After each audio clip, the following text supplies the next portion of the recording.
अमरूद एक था। एक तरफ से तोता आकर वहाँ बैठ जाता है और दूसरी तरफ से कबूतर।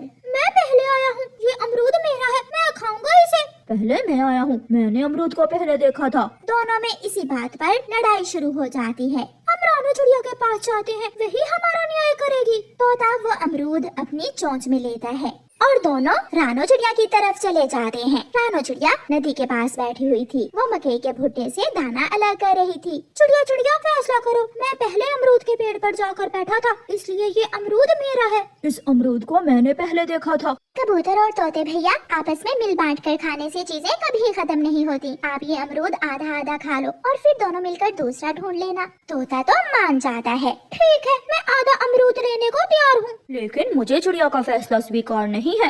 इतने में वहाँ कालू कौवा आ जाता है। अब हमारा फैसला कालू ही करेगा। ठीक है, आप दोनों कालू कौवे से अपना फैसला करवा लो, मैं तो चली। चिड़िया अपना मकई का भुट्टा उठाकर अपने घर चली जाती है। तुम दोनों बेकार में ही लड़ रहे हो। ये अमरूद मीठा नहीं है, बेस्वाद है ये अमरूद। तुम्हें कैसे मालूम हुआ? मैंने इसे इसकी खुशबू से ही जान लिया है। रुको, मैं थोड़ा खा कर देखता हूँ। कालू कौवा अपनी चोंच से अमरूद तोड़ता है और खाना शुरू करता है। अभी पता नहीं चला अच्छे से, मैं थोड़ा और खाता हूँ। थोड़ा थोड़ा करके कालू कौवा सारा अमरूद ही खा लेता है। तोता और कबूतर एक दूसरे का मुंह देखते रह जाते हैं और कौवा बोलता है, अगर दोबारा कोई अमरूद मिले तो मेरे पास चले आना, मैं फिर अच्छे से फैसला करूँगा। कौवा वहाँ से उड़ जाता है। कबूतर और तोता अपने अपने घरों को चले जाते हैं। शाम के बाद कबूतर चिड़िया के दरवाजे पर दस्तक देता है। अब क्या हुआ कबूतर, अभी तक तुम्हारा फैसला हुआ नहीं? चिड़िया, मैं बहुत शर्मिंदा हूँ। तोता तो मान गया था, लेकिन मैंने ही तुम्हारी बात नहीं मानी। मैंने बहुत बड़ी गलती की। वो कौवा तो सारा अमरूद खुद खा गया और हम दोनों भूखे ही रह गए। ठीक है, मुझे समझ आ गई। अब तुम दाना लेने आए हो। चिड़िया घर से मकई के 2 दाने कबूतर को दे देती है। कबूतर वो दाने खा लेता है। कबूतर भैया, मिलजुल कर काम करने से काम आसान हो जाता है और भोजन में बरकत बढ़ जाती है। आइंदा खाने की चीजों को लेकर किसी से लड़ाई मत करना। कबूतर अपने घर चला जाता है। फिर उस दिन के बाद तोता और कबूतर पक्के दोस्त बन जाते हैं और एक साथ भोजन लेने जाने लगते हैं। कबूतर दोस्त, मैं आपके लिए मीठा फल लाया हूँ। और मैं आपके लिए सरसों के फूल। अब हमें भोजन ढूंढने में कभी मुश्किल नहीं होगी, क्योंकि हम मिलजुल कर काम करते हैं। एक दिन कालू कौवा बैठा हुआ था कि कौवे के पास चील आ जाती है। कौवे कौवे, मेरा आज मांस खाने को बहुत दिल कर रहा है, क्या तुम मेरे लिए मांस ला सकते हो? चील दी, अगर मैं आपके लिए किसी पक्षी को ले आऊं तो फिर आप मुझे खाने को क्या दोगी? मेरे घर के पास बाजरे का खेत है, कोई भी पक्षी मेरे डर से उस तरफ नहीं जाता। तुम मुझे मांस ला दो और बाजरे के खेत से जी भरकर बाजरा खा लेना, कोई रोकने वाला नहीं होगा तुम्हें। कालू कौवा खुशी खुशी कबूतर के पास जाता है। कबूतर के पास कबूतर का दोस्त मिठू तोता भी बैठा हुआ था। कबूतर कबूतर, आज मेरे साथ चलो दाना लेने। मैं तुम्हें सागर के उस पार लेकर जाऊंगा, वहाँ गाजरें हैं। कौवे, मुझे तो गाजरें बहुत पसंद है, मैं गाजरें खाऊंगा। कबूतर दोस्त, तुम मुझे छोड़कर कैसे कौवे के साथ जा सकते हो?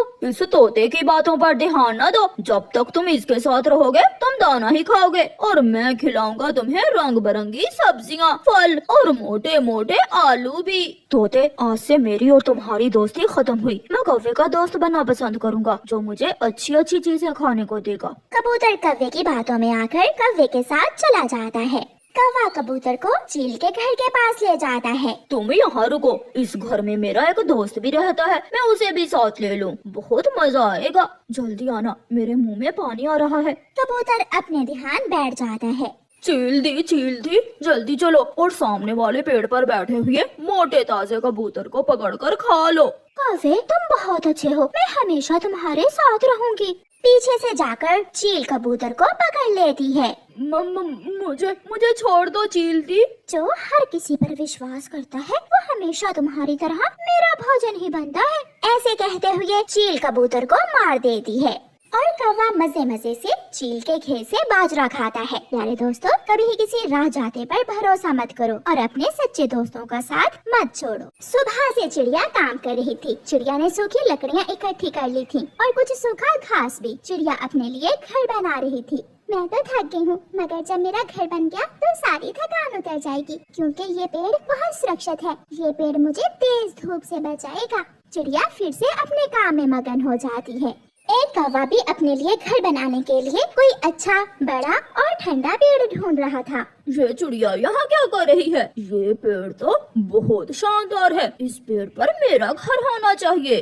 कौवा चिड़िया के पास जाता है। उठाओ ये अपना सामान और निकल जाओ यहाँ से, ये पेड़ मेरा है। कौवे भैया, मैं सुबह से यहाँ काम कर रही हूँ और अब तो मेरा आधा घर भी बन गया है। मैं कल यहाँ आया था और ये पेड़ अपने लिए पसंद कर गया था, तुम्हें यहाँ से जाना ही होगा। मैं नहीं जाऊंगी, तुम तोते से फैसला करवा लो, जो तोता कहेगा मुझे वो स्वीकार होगा।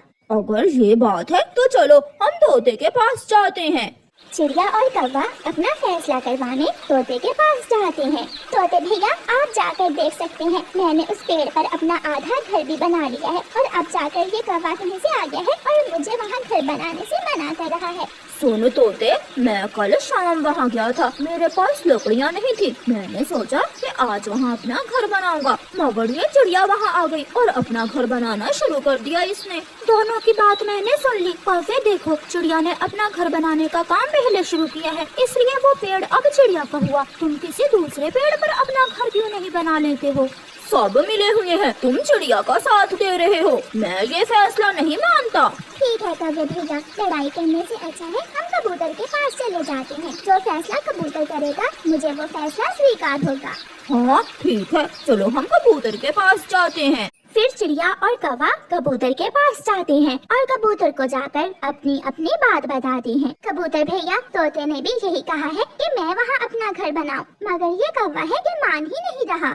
चुप कर जाओ चिड़िया, कबूतर ने बात सुन ली है, अब कबूतर ही फैसला करेगा। उस बड़े पेड़ पर किसी का घर नहीं है, वो पेड़ कई सालों से खाली है, क्योंकि उस पेड़ की खोखर में एक सांप रहता है। मेरी मानो तो तुम दोनों ही उस पेड़ पर अपना घर ना बनाओ।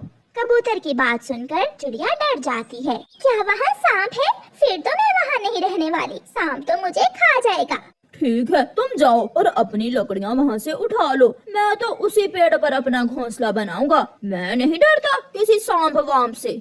चिड़िया जाती है और अपनी लकड़ियाँ वहाँ से उठाकर किसी दूसरे पेड़ की खोज में निकल जाती है और कालू कौवा अपना घोंसला बनाना शुरू करता है। मुझे पागल समझते हैं, यहाँ कोई सांप नहीं है, मुझे डराने के लिए कबूतर भी चिड़िया के साथ मिल गया होगा। ये सोचकर कालू कौवा फिर से अपना काम शुरू करता है। दूसरी तरफ चिड़िया उड़ती उड़ती बांसों के जंगल में पहुंच जाती है। वो बांस बहुत घने थे। चिड़िया अपनी लकड़ियाँ वहाँ रखती है। ये जगह मेरे लिए ठीक है, यहाँ शिकारी से भी बच जाऊंगी और दाना भी मिल जाएगा। कौवा भी अपना घोंसला बना लेता है। थक गया हूँ, थोड़ा आराम कर लेता हूँ, बहुत थक गया हूँ मैं। कौवा अपने घोंसले में सो जाता है। थोड़ी देर बाद पेड़ की खोखर से एक सांप बाहर निकलता है। खुशबू तो किसी पक्षी की है, मुझे देखना होगा, जरूर कोई मेरे आसपास में है। वो सांप आहिस्ता आहिस्ता पेड़ के ऊपर चढ़ जाता है। कौवा अपने घोंसले में सो रहा था। सांप के मुंह में पानी आ जाता है। वो सांप जाकर कौवे के ऊपर बैठ जाता है। कौवा भी उठ जाता है। सांप जी, मुझे छोड़ दो, मैं तो अभी अभी आज ही यहाँ आया हूँ। कौवे, माफ करना, अगर मैं तुझे छोड़ दूं तो मैं भूख से मर जाऊंगा। ऐसा कहते हुए वो सांप कौवे को डस लेता है और मारकर खा जाता है। ऐसे कौवे को किसी की भी बात ना मानने की सजा मिलती है।